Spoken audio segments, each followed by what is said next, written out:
CP এবং secretary দুজনেই ছিলেন, আমাদের পরিবহন সচিব ছিলেন। তাতে আমাদের যা সিদ্ধান্ত হলো, আমরা যে কি পেলাম, আমরা কোন জায়গায় ছিলাম, আমাদের যে 72 ঘন্টা বন্ধ ছিল সেখান থেকে ওনারা আমাদের কি রিলিফ দিলেন, আমরা আসি কিনা সেই জায়গায়, সেটাই আপনারা জানতে চাইছেন। 31 মে পর্যন্ত যত পুলিশ কেস আছে, আগে দেখতেন আপনারা কলকাতা শহরে 35% এবং 50% নিয়ে কেসটা করতো, রিলিফ দিত, সেটা সারা ওয়েস্ট বেঙ্গলে 25% হবে, শুধু কলকাতা পুলিশ না। এবং আমরা যে প্রমাণ স্বরূপ দিয়েছি, যেই গার্ডের যার যার ওপরে এলিগেশন আছে আমাদের বিভিন্ন রাজ্যের, সেগুলোকেও ওনারা সব রকমভাবে খতিয়ে দেখবে। এবং সংযম পোর্টাল 1 সেপ্টেম্বর পর্যন্ত অবজারভেশনে থাকবে। যদি কোনো রকম আমাদের ক্ষতি হয় কোনো বাস মালিকের, তার রেকটিফাই হবে এবং বন্ধ হবে সংযোগ পোর্টাল। সার্বিক যে বিষয়গুলো নিয়ে আমাদের 22, 23, 24 যে গাড়ি পরিষেবা বন্ধের যে ডাক দেওয়া হয়েছিল, তাতে যে 4টে আমাদের দাবি ছিল। একটা দাবি প্রতি বলল পুলিশের বিষয়টা, বাকি যে 3টে যেটা যে কোভিড পিরিয়ডে 2 বছর গাড়ি চলতে পারেনি, সে বিষয়ে রাজ্য সরকার পুনর্বিবেচনা করছে। যেহেতু কোর্টে মামলাটা আছে, ওরাও বিবেচনা করছে যাতে অ্যাজ আর্লি এটাকে কি করে রিলিফ দেওয়া যায়। দুই যেটা এরা পশ্চিমবাংলার যে 52টা টোল প্লাজা আছে, যে টোল প্লাজা যে জাতীয় সড়কে আছে, যে গাড়িগুলো চলতে গিয়ে প্রতিদিন হচ্ছে সমস্যার সম্মুখীন হচ্ছে টোল প্লাজা দিয়ে, সেগুলোকে ওরা ইমিডিয়েট এনএসির সঙ্গে বসে তার রিলিফ দেওয়ার ব্যবস্থা করছে। এই দুটো মেন ব্যাপার আছে।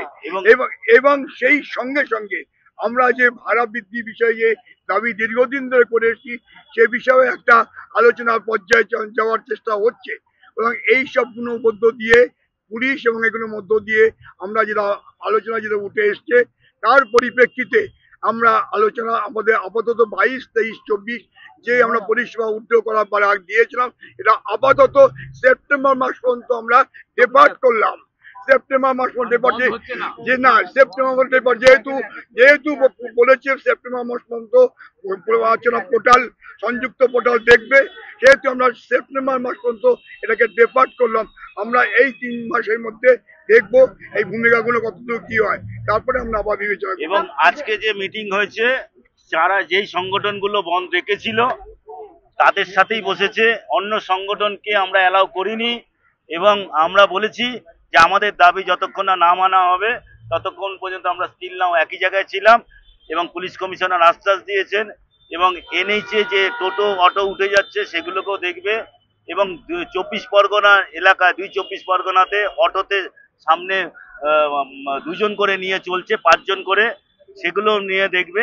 সবকিছু আমরা অনেক কিছু দিয়েছি আমাদের সিপি এবং সচিব, তার জন্য আমরা আপাতত 1 সেপ্টেম্বর পর্যন্ত ডেফার করছি। কারণ হচ্ছে 1 সেপ্টেম্বরে সংযোগ পোর্টালের এই 2 মাসে কি রেখে হচ্ছে, ডেভেলপমেন্ট হচ্ছে, মেরিটটা কি আসছে, তাতে কতটা বাস মিনিবাসের উপরে ক্ষতি হচ্ছে। আমরা শ্যামবাজার, শিয়ালদা এবং ভবানীপুর এবং দিয়েছি, মানে তাদের স্পেশাল রেস্ট্রিকশন এবং অ্যান্টি পলিউশন সেকশন। কলকাতা শহরে আর বেরোবে না, যারা 500 টাকা করে তুলতো, এগুলো সবটাই ওনারা দেখবেন। প্রমাণ স্বরূপ দিয়েছি। যে স্পেসিফিক কমপ্লেন গুলো আমরা দিয়েছি পুলিশের কাছে, পুলিশ সহানুভূতিশীল শুধু না, পুলিশ দায়িত্ব নিয়ে বলেছেন সিপির প্রেজেন্সে এই মনে হয় প্রথম এই ধরনের মিটিং কলকাতার নগরপালের সঙ্গে এই ধরনের মিটিং একসঙ্গে হয়েছে।